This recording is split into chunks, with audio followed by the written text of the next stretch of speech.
राहुल गांधी जी जो हैं हमेशा ही भारत के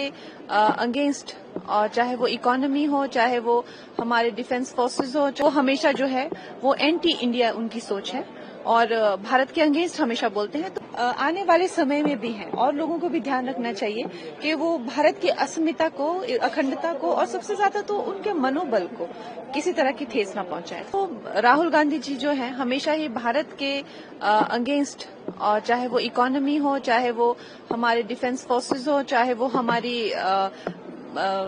किसी कोई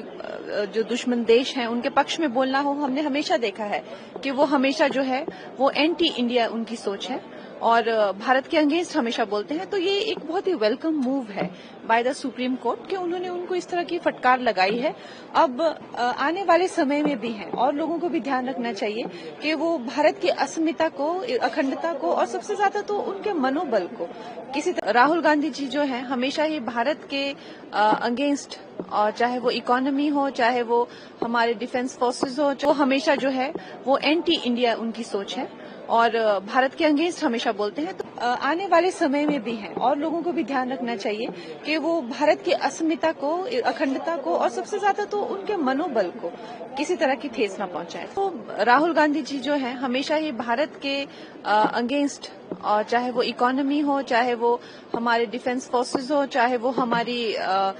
किसी कोई